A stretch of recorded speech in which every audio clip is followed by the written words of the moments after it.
우리 장로교죠. 우리 장로교는 이제 칼빈주의입니다. 그러니까 칼빈의 신학을 가장 성경적인 신학이라고 생각하는 그 고백 신앙을 가진 것, 믿음을 가진 것이 우리 장로교라고 할 수 있는데, 장로교의 교리가 대표적으로 뭐냐라고 물어보면은 전적인 부패, 그러니까 우리가 죄에서 구원을 받을 만큼의 1도 가능성이 없다는 것을 우리가 확연하게 인정하는 전적 부패를 뜻하고요.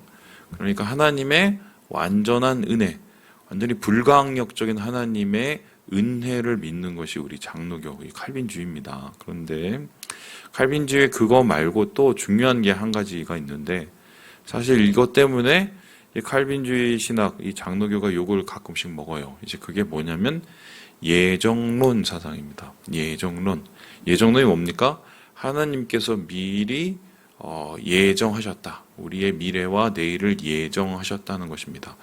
그런데 이 예정론을 왜 생겼냐면, 이게 하나님이 우리의 강권적인 은혜로 우리의 삶을 구원시키고 인도해 주셨다는 것을 인정해 드리기 위해서, 우리 삶의 모든 것이 다 하나님의 뜻대로 된다는 것을 인정하기 위해서 예정론을 만들었는데, 이 자칫 예정론을 잘못 이해하면 어떻게 되냐면, 하나님이 우리의 그 타임테이블을 위해서 언제 어떤 일이 일어날 것을 다 계획해 놓고는 그냥 우리를 꼭두각시처럼, 우리를 무슨 기계처럼 돌려가듯이 그것을 경험하게 하고 만들어가는 것처럼 느껴질 수 있습니다.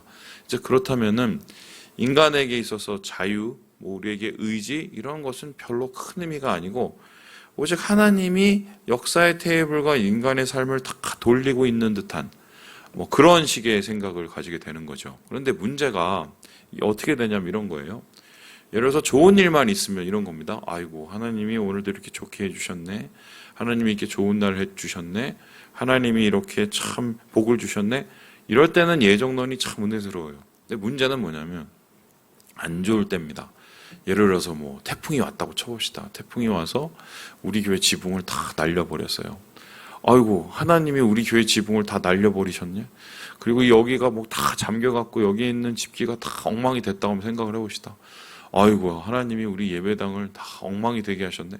이렇게 해보면 이 예정론이라는 게 마치 하나님께서 마음대로 복을 주셨다가 복을 뺏었다가 마음대로 우리에게 저주를 하셨다가 또 다시 그걸 거두시는 이런 심술궂은 하나님으로 만들어 버릴 수 있다는 거예요. 그런데 그 예정이라는 것은 사실 굉장히 예정론을 잘못 이해하고 있는 것입니다.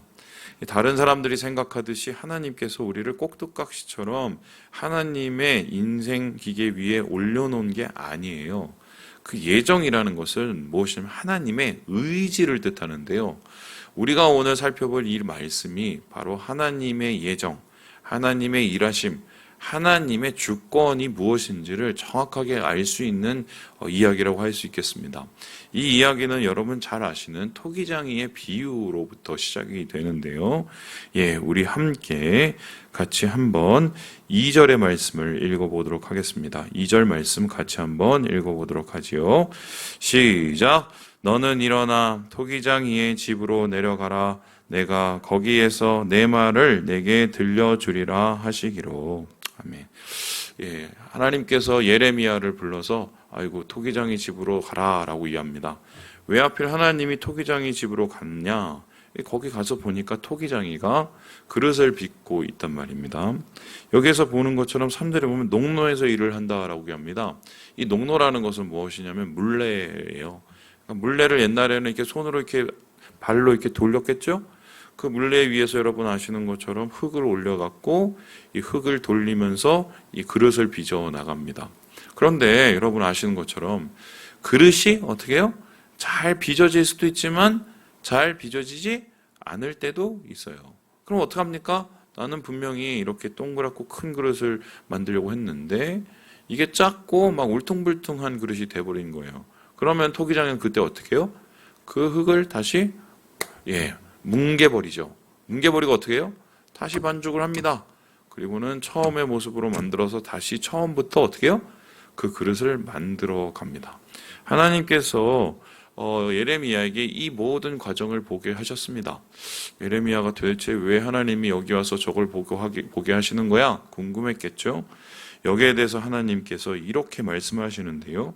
우리 함께 6절의 말씀을 같이 한번 읽어보도록 하겠습니다. 6절입니다. 시작.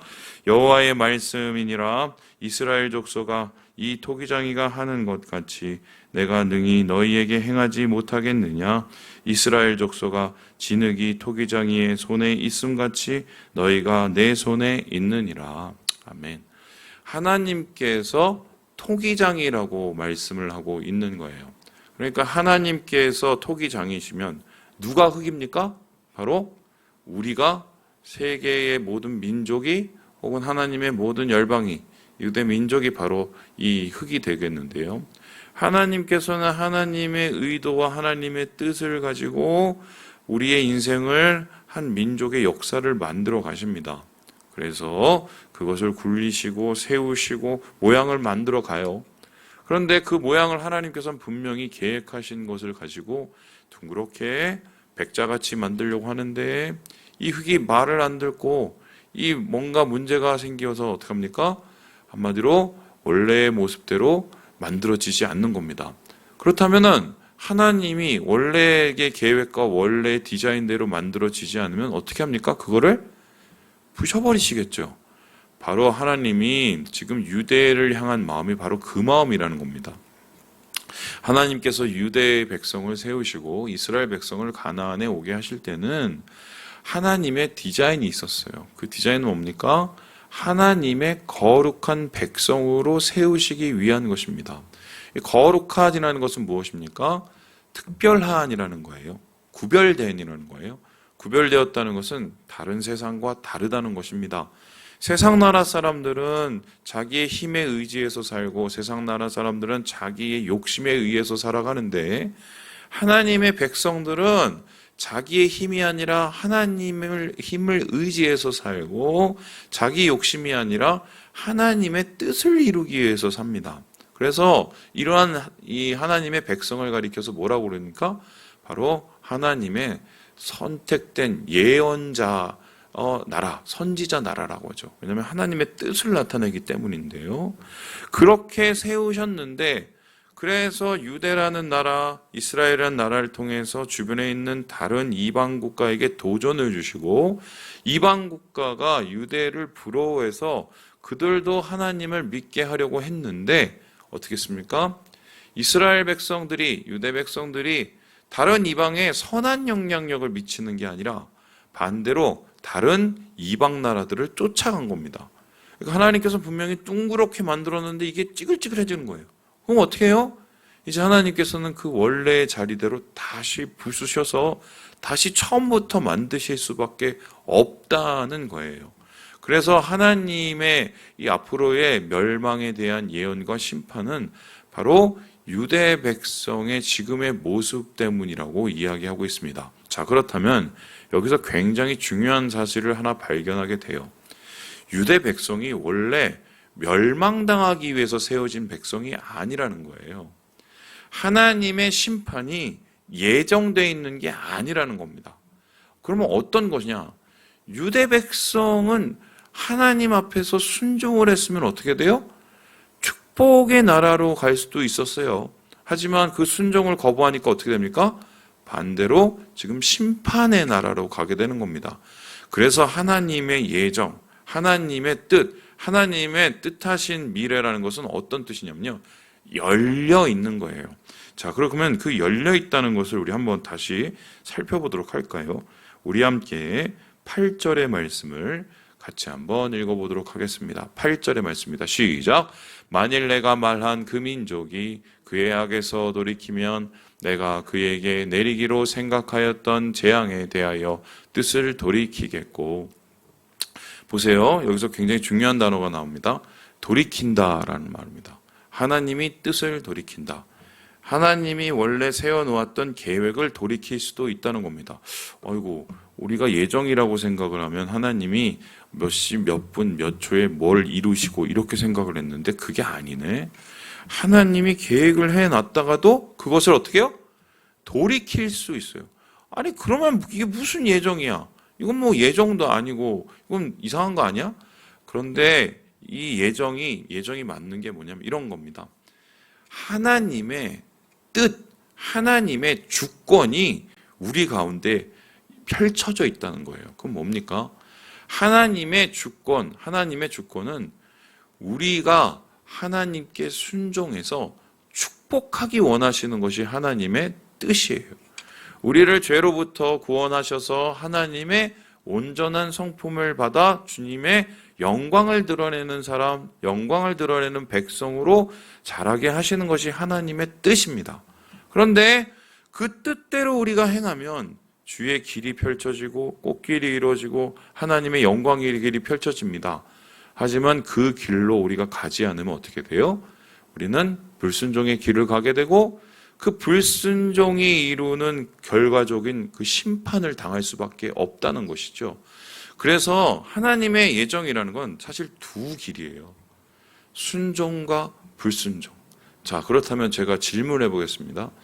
주님이 진짜 원하는 거는 순종이겠습니까? 불순종이겠습니까? 순종이죠.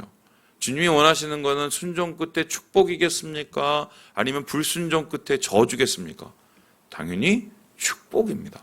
그러니까 하나님께서는 이미 축복의 길을 우리에게 예정해 놓으셨는데 우리가 그 길을 따르지 않고 그 길을 벗어났기 때문에 하나님의 주권 속에서도 우리가 그것을 따르지 못하고 다른 길, 다른 저주, 다른 심판으로 가게 되었다는 거예요. 그런데 여기에서 하나님께서 그러면 물어봅니다. 아니 꼭 그렇게 심판을 주셔야 돼?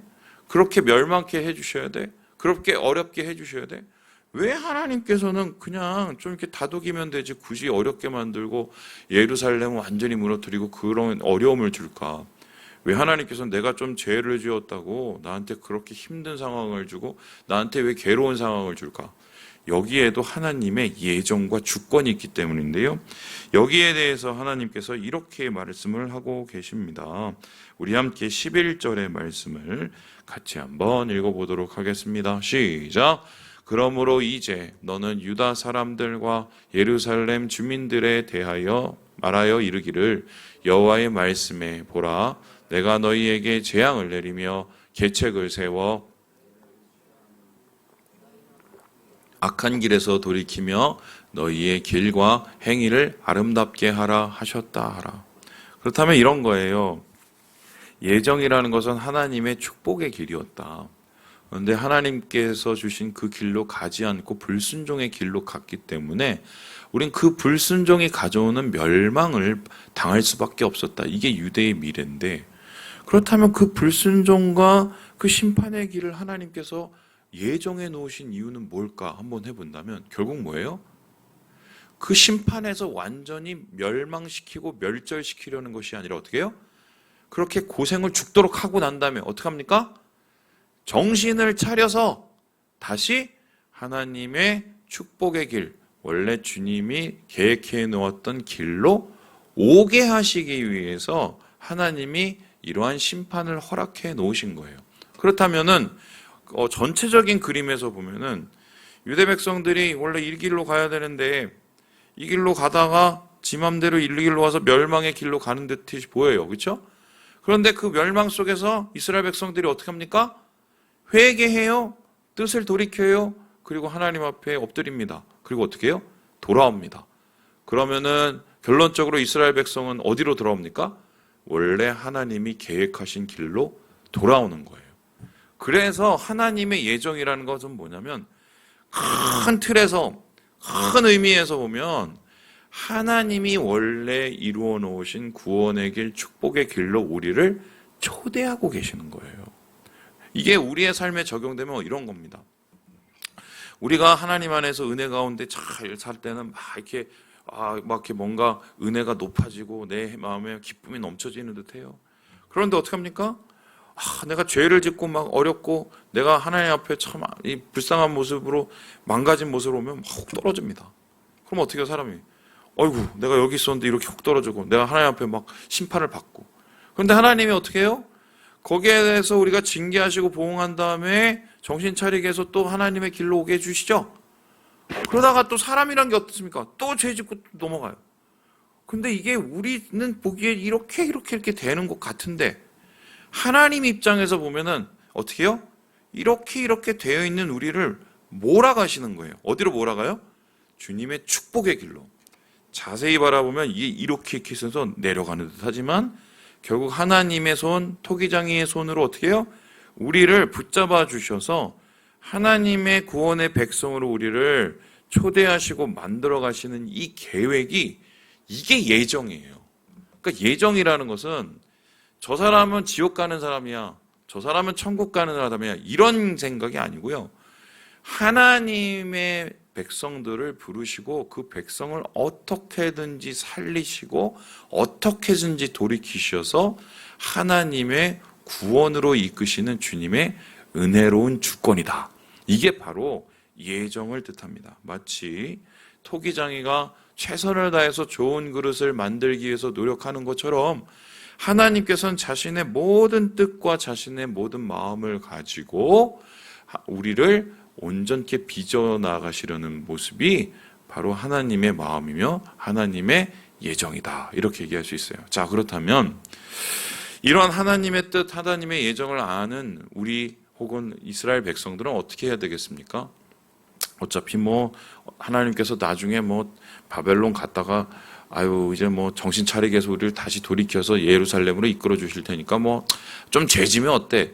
이게 맞아요? 아니면은 정신 차리고 내가 이러다가 내가 또 얻어맞지. 하나님 나한테 잘해 주시려고 하는데 빨리빨리 회개하고 원래 원상태 원래 자리로 돌이키는 게 나아요. 어느 게 맞습니까? 돌이키는 게 맞아요. 그래서 하나님께서는 토기장이의 모습을 통해서 그 비유를 통해서 이스라엘 백성이 하나님의 마음과 주권을 깨닫고 그 뜻을 깨닫고 빨리 돌이키기 원하는 그 모습을 오늘 말씀 속에서 이야기하고 계시는 것입니다. 말씀을 마칩니다.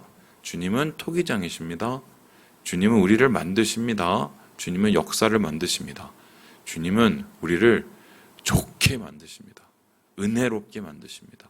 모든 것이 하나님의 은혜의 주권 안에 있다는 것을 기억하시고 여러분 돌이키시고 원래의 자리 주님의 뜻 안으로 다시 돌아오셔서 주의 모든 축복을 누리시는 오늘 하루 되시길 주님의 이름으로 축원합니다.